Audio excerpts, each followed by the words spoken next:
कहीं से बस कॉपी किया, पेस्ट किया और लेके आ गए, ऐसा नहीं होना चाहिए। कितनी बड़ी गलती है ये।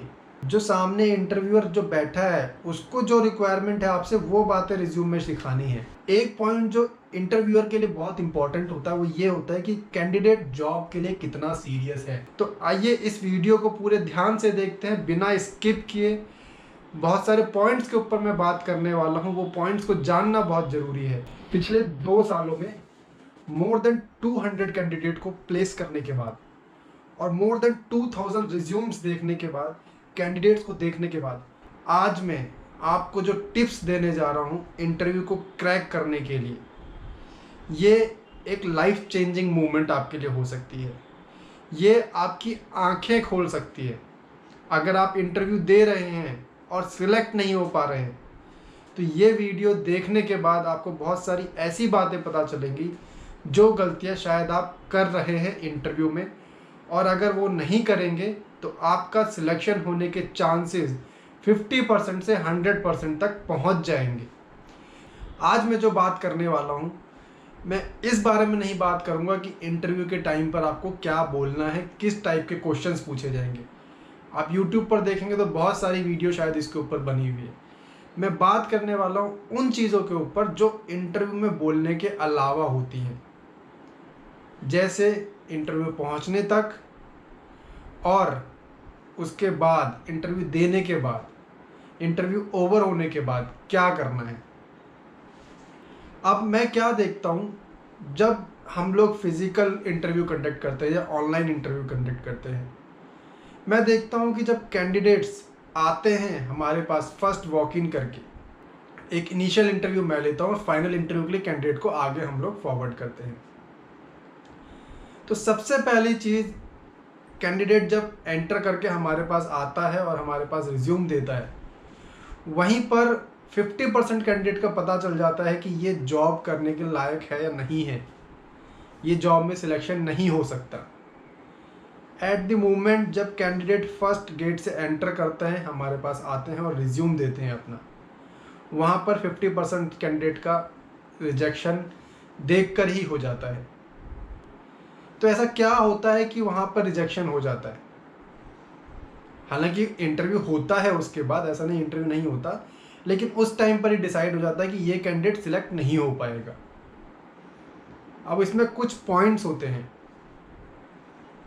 अब कुछ पॉइंट्स अगर बात करें, एक ड्रेसिंग सेंस, एक फेशियल एक्सप्रेशन, फेशियल आपकी कितने अच्छे से आपने प्रिपेयर किया है अपने आप को। दूसरा, आपका रिज्यूम, आप क्या कैरी कर रहे हैं, अपने साथ क्या लेकर आए हैं, शूज़ कैसे पहने हैं। तो इन पॉइंट पर हम बात करने वाले हैं। वैसे तो ये बहुत कॉमन है ये बात बोलना कि हम इंटरव्यू देने जाते हैं तो फॉर्मल कपड़े पहन के जाते हैं, फॉर्मल्स में जाते हैं, लेकिन स्टिल बहुत सारे फ्रेशर्स ऐसे हैं जो जब इंटरव्यू देने जाते हैं तो जो फॉर्मल्स जिन्हें वो समझते हैं कि ये फॉर्मल्स हैं, वो फॉर्मल नहीं होता है और वो वहाँ इंटरव्यू में पहुँच जाते हैं। तो फॉर्मल कपड़े भी अगर आप पहन रहे हैं तो फॉर्मल कपड़े किस तरह के होते हैं ये जानना बहुत ज़रूरी है। तो पहला पॉइंट, आपका ड्रेसिंग सेंस, जिससे हम लोग जज करते हैं। अब फॉर्मल्स में बात करें तो जो, अगर मान लीजिए आपने पैंट पहनी है, शर्ट पहनी है, आपकी शर्ट में कोई दिक्कत नहीं, जो जिस टाइप की फॉर्मल शर्ट होती है और जिस टाइप की पैंट होती है वही पहनी है, लेकिन उसकी फिटिंग वो भी कई बार आपको रिजेक्ट करवा देती है। क्यों? अब आप जब इंटरव्यू देने आए हैं तो आपके कपड़ों की फिटिंग फॉर्मल कपड़ों की तरह होनी चाहिए। ऐसा नहीं कि आप बिल्कुल टाइट, आपकी शर्ट है, एकदम फिटिंग की शर्ट है टाइट, और आपके उसमें बॉडी शेप आप दिखा रहे हैं। यहाँ आप मॉडलिंग के लिए नहीं आए हैं, जिम के बाद नहीं आए हैं, या घूमने नहीं गए, आप इंटरव्यू के लिए आए हैं। तो शर्ट जितना बॉडी पे थोड़ा लूज़ होना चाहिए। पैंट आपकी फिटिंग एकदम नैरो हो, ऐसा नहीं चाहिए। नैरो, और आजकल देखा नहीं है लड़कों की पैंट ऊपर होती है थोड़ी एंकल से, अगर वैसी पैंट आप पहनेंगे तो फॉर्मल पैंट नहीं है। पैंट भले ही फॉर्मल है लेकिन फॉर्मल पहनने का तरीका नहीं है। तो इस बात का ध्यान ज़रूर रखें। अब बेल्ट, आप बेल्ट, हम लोग देखते हैं कि बेल्ट भी कई बार गोल्डन कलर का उसका बक्कल होता है या राउंड शेप में ऐसे 2 राउंड होते हैं, तो वो बेल्ट नहीं पहननी है। अब आप में से शायद कई लोग ये भी कह रहे होंगे, यार जॉब करने जा रहे हैं, हम काम कर सकते हैं, कपड़ों से क्या लेना देना है? यार कपड़ों से बहुत ज़्यादा लेना देना है। आप किसी क्लिनिक में जाएंगे, डॉक्टर अगर डॉक्टर वाले कपड़े पहन के बैठा है तो आपको कॉन्फिडेंट आता है। डॉक्टर वहीं अगर टी शर्ट में और जीन्स में या लोअर में बैठेगा तो क्या आपको लगेगा कि वो डॉक्टर है? क्या आप उसकी बातों को मान पाएंगे? नहीं मान पाएंगे। तो ये बहुत ज़रूरी है। दूसरा, इससे ये पता चलता है कि आप जॉब को लेकर कितने सीरियस हैं। अगर आप इतना टाइम नहीं निकाल सकते कि इंटरव्यू के लिए अलग कपड़े ले सकें, अलग उनकी अलग तरह से कपड़े पहन सकें, इतना सीरियस नहीं है आप जॉब को लेकर, आपके शूज़ दूसरे ले सकें, नए शूज़ ले सकें, पॉलिश करके आ सकें, इससे क्या पता लगता है कि आप जॉब आपके लिए इम्पोर्टेंट नहीं है। आप जूते पहन के आए, ब्लैक शूज़ पहने हैं, लेकिन उसको ठीक तरह से पॉलिश नहीं किया है, तो मतलब आपको जॉब की उतनी रिक्वायरमेंट नहीं है। तो सीरियसनेस दिखाती है। किसी भी जॉब में एक पॉइंट जो इंटरव्यूअर के लिए बहुत इंपॉर्टेंट होता है वो ये होता है कि कैंडिडेट जॉब के लिए कितना सीरियस है। एक बार को उसकी स्किल्स पर हो सकता है कि इंटरव्यूअर उसे सिलेक्ट कर ले कि स्किल कम है इसमें, तो वो सीख जाएगा, सिखा देंगे। लेकिन अगर कोई कैंडिडेट जॉब के लिए सीरियस ही नहीं है तो उसको अगर हायर कर लिया तो कंपनी के लिए बहुत बड़ा चैलेंज हो जाएगा, क्योंकि उसको नहीं चेंज कर पाएंगे। तो आपको दिखाना पड़ेगा कि आप जॉब के लिए कितना सीरियस हैं। इसीलिए आपका ड्रेसिंग सेंस मैटर करता है। तो इस सीरियसनेस वाले पॉइंट पे आगे भी हम लोग आएंगे, हम लोग डिस्कस करेंगे कि और कैसे पता चलता है कि आप सीरियस हैं या नहीं हैं। तो बाकी दूसरे पॉइंट पे हम लोग मूव ऑन करते हैं। दूसरा जो पॉइंट मैंने कहा था, आपका रिज्यूम।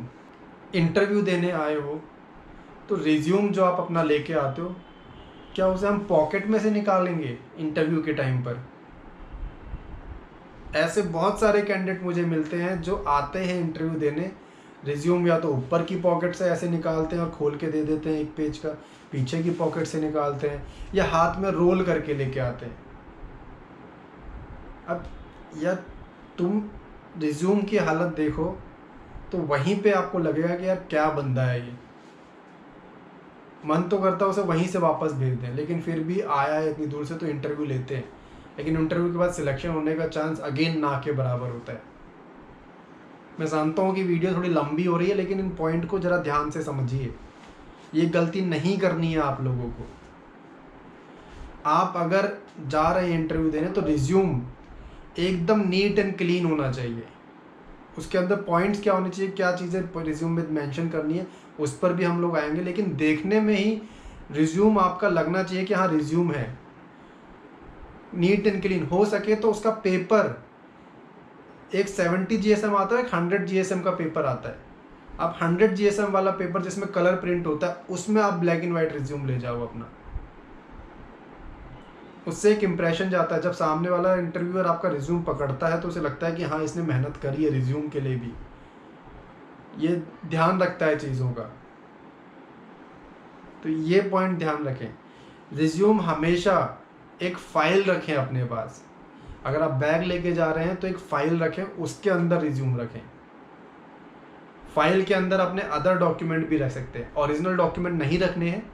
ध्यान रखना, कभी भी इंटरव्यू के टाइम पे ऐसी कोई कंपनी नहीं है जो कहेगी आप मुझे ओरिजिनल इंटरव्यू अभी दिखाओ, ओरिजिनल डॉक्यूमेंट किसी को नहीं देखने होते इंटरव्यू के टाइम पे, वो चीज़ें बाद में हो सकती है।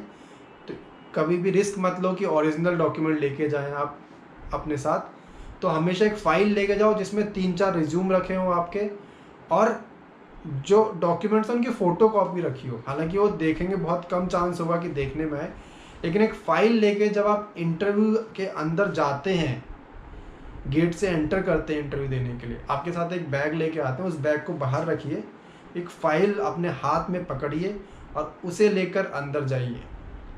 अगर रिज्यूम इंटरव्यूअर के पास पहले से है तो ठीक है, नहीं तो उस फाइल को खोलिए और उसमें से रिज्यूम निकाल के प्यार से उन्हें दीजिए। इस तरीके से इंटरव्यू में आपको बैठना है। तो रिज्यूम को कैरी करने का तरीका मैंने आपको बताया। आपको मालूम है रिज्यूम है, उस पर नाम लिखा है, फादर नेम लिखा है, एक्सपीरियंस लिखा है, ठीक है, जो बेसिक डिटेल है वो लिखी होती है, लेकिन उसको लिखने का भी तरीका है। आपने अगर स्कूल लिखा हुआ है 2018 में 10th, 2020 में 12th, मतलब कई बार होता है कि आप सिर्फ 10th क्लास मेंशन करते हैं, 12th स्कूल नेम और कॉलेज नेम, BA BCom। यार उनके सामने ईयर लिखना बहुत इंपॉर्टेंट है। 10th क्लास इन 2018 ये लिखना बहुत ज़रूरी है कि कब 10th क्लास क्लियर करी, कब 12th क्लियर हुई है, कब ग्रेजुएशन, उसके सामने ईयर मेंशन करो। आपने अगर रिज्यूम में अपना एक्सपीरियंस दिखाया हुआ है कि किस फील्ड का एक्सपीरियंस है, तो किस डेट से लेके किस डेट तक आपने जॉब करी है वो मेंशन करना बहुत इंपॉर्टेंट है रिज्यूम में। आप अगर ये नहीं मेंशन करते हो डेट, तो सामने वाले को इन्फॉर्मेशन नहीं पहुंच पाती है, और ये कॉमन चीज़ें हैं जो रिज्यूम में होनी चाहिए। अगर नहीं मेंशन कर रहे हो तो आपका इंप्रेशन नेगेटिव जा रहा है। रिज्यूम में बनाने का तरीका सीखिए। आपको पता होना चाहिए कि रिज्यूम में आपके क्या लिखा हुआ है। आप लोग रिज्यूम बना के पहुंच जाते हैं और कोई आपसे पूछ ले कि आपने ऑब्जेक्टिव में क्या लाइन लिखी है, तो आप नहीं बता पाते हैं। कितनी बड़ी गलती है ये कि आपको यही नहीं पता कि आपके रिज्यूम में लिखा क्या है। कहीं से बस कॉपी किया, पेस्ट किया और लेके आ गए, ऐसा नहीं होना चाहिए। जो सामने इंटरव्यूअर जो बैठा है उसको जो रिक्वायरमेंट है आपसे, वो बातें रिज्यूम में सिखानी है। आप अगर सेल्स की जॉब के लिए जा रहे हो, बैंक में जा रहे हो जॉब करने, और आप अपने रिज्यूम में दिखाओ आपको डिप्लोमा किया है इलेक्ट्रीशियन का, प्लम्बिंग का, या आपने ANM GNM किया है, ये अगर आप रिज्यूम में शो कर रहे हो, तो आपके सिलेक्शन के चांस अगर 100% है तो 60% हो गए। यार जिस चीज़ की सामने वाले को ज़रूरत ही नहीं है, सामने वाली कंपनी को जो नहीं चाहिए, वो क्यों शो कर रहे हो रिज्यूम में। आपको ITI डिप्लोमा ठीक है आपने किया है, लेकिन उसको साइड में रखो। इससे क्या इंप्रेशन जाता है कि आपकी तो फील्ड कुछ और ही है, आप करना कुछ और चाहते थे, गलती से यहाँ इंटरव्यू देने आ गए हो। और जैसे ही 3 महीने अगर सिलेक्ट हो भी जाते हो, तो जैसे ही 3 महीने 4 महीने 6 महीने बाद आपको मौका मिलेगा, आप अपनी लाइन में भाग जाओगे। तो ये चीज़ें नहीं मेंशन करनी है। मेंशन करो सेल्स से रिलेटेड कुछ चीज़। आप मेंशन करो कि आप स्कूल टाइम में किसी कंपटीशन में पार्टिसिपेट करते थे तो क्या, उससे पता चलता है कंपटीशन में पार्टिसिपेट करते थे तो आपका बोलना आपको लोगों से आता होगा अच्छे से। तो उस जॉब से रिलेटेड चीज़ें मेंशन करो। अब एक और चीज़ आपको, एक अच्छी टिप्स मैं बता रहा हूँ, एक अच्छा ट्रिक मैं आपको बता रहा हूँ, जिससे सामने वाला इम्प्रेस भी होता है कई बार, और आपको भी अपने बारे में पता चलता है। इंटरव्यू जब आप दे देते हैं, जब आपका इंटरव्यू ओवर हो जाता है, एक छोटी सी अगर आपसे पूछा जाता है कि आपको कुछ पूछना है या कहना है, तो मोस्ट ऑफ द टाइम हम फ्रेशर होते हैं, पहले ही थोड़ा डरे हुए होते हैं, तो हम नो बोल के चले जाते हैं। लेकिन इस पॉइंट पे सर उन सामने वाले इंटरव्यूअर से कहिए, सर एक छोटी सी रिक्वेस्ट है आपसे, आप मुझे अपना ईमेल आईडी शेयर कर दीजिए। मैं जानता हूँ रिज़ल्ट आप बाद में देंगे, तो रिज़ल्ट तो अगर पॉजिटिव है तो ठीक, नेगेटिव है तो मैं अपना फीडबैक जानना चाहता हूँ। तो प्लीज़ आप बाद में, मैं आपको मेल करूँगा, आप मेरा फीडबैक दे दीजिएगा मेल पर। सर मुझे अपने आप को इम्प्रूव करना है, मैं अपनी कमियों को सुधारना चाहता हूँ, और मैं जॉब करना चाहता हूँ, आगे इंटरव्यू क्लियर करना चाहता हूँ।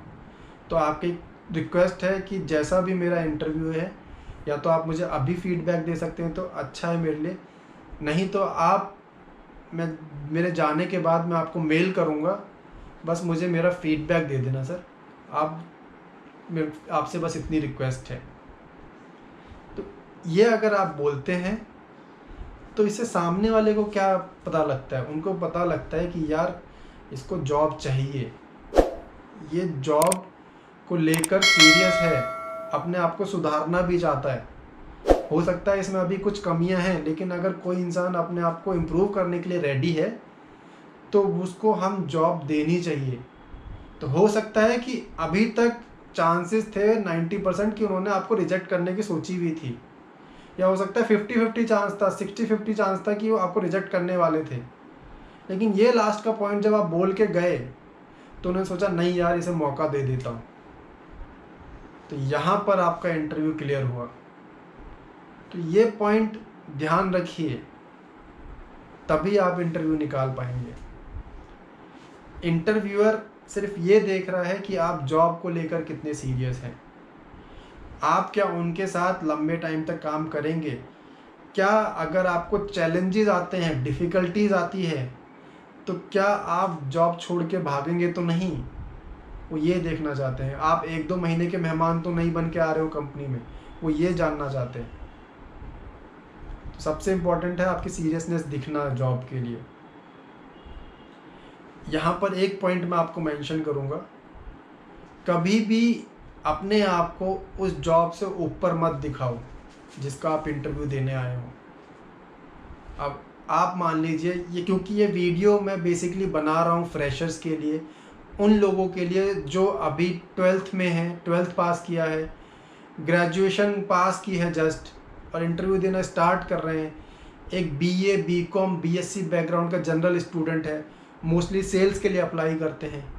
उन लोगों के लिए मैं बता रहा हूँ, उन लोगों के लिए नहीं जिनको 5 साल 6 साल का एक्सपीरियंस है, IT बैकग्राउंड से हैं या किसी स्पेशलाइज्ड फील्ड से हैं। ये टिप्स उनके लिए नहीं है। लेकिन आप BA BCom BSc एक जनरल फील्ड से हैं, करियर स्टार्ट कर रहे हैं, जॉब देना स्टार्ट कर रहे हैं, तो आपको ये टिप काम देगी। आपको अपने आप को जॉब से ऊपर नहीं दिखाना, और अपना बैकग्राउंड फैमिली का वो भी उस जॉब से ऊपर नहीं होना चाहिए। कई बार इंटरव्यू में लोग बोलते हैं, कुछ कैंडिडेट्स जो बोलते हैं कि सर मेरे फादर तो ये हैं, उनका इतना बड़ा बिजनेस है, उनकी इतनी बड़ी प्रॉपर्टी है, या मेरा भाई ये है, इस कंपनी में इतनी अच्छी पोजीशन पे है। तो यार अगर आप 15,000 20,000 की नौकरी के लिए जा रहे हैं और आपके फादर का लेवल वो SHO है दिल्ली पुलिस में, या SI है, या कंपनी के CEO हैं, तो वो सामने वाला इंटरव्यूअर आपको क्यों लेगा? उसके आप क्या काम आओगे? आप तो सिलेक्ट हो जाओगे, कल को उसकी बात ही नहीं सुनोगे, और कुछ बोल दिया तो आप वैसे ही जॉब छोड़ जाओगे, क्योंकि आपके पास दिक्कत नहीं है। तो अगर आपका फैमिली बैकग्राउंड इतना स्ट्रॉन्ग है भी, तो वो नहीं बताना है इंटरव्यू में। अपने आप को उस जॉब के लिए दिखाओ कि आपको उस जॉब की नीड है, उस जॉब को करना चाहते हो, ये पता लगना चाहिए सामने। तो गाइज़ ये इतनी सारी टिप्स मैंने आपको इस इंटरव्यू को लेकर दी है। आगे मैं और बातें इस पर डिस्कस कर सकता हूँ, लेकिन वीडियो बहुत लंबी हो जाएगी, तो इसे यहीं पे क्लोज़ करते हैं। अगर यहाँ पर आपको वीडियो पसंद आ रही है, आपको लगता है कि इससे आपको हेल्प होगी, तो वीडियो को लाइक कीजिए, चैनल को सब्सक्राइब कीजिए और हमारे साथ जुड़े रहिए। आपको जल्द ही कोई ना कोई जॉब इंटरव्यू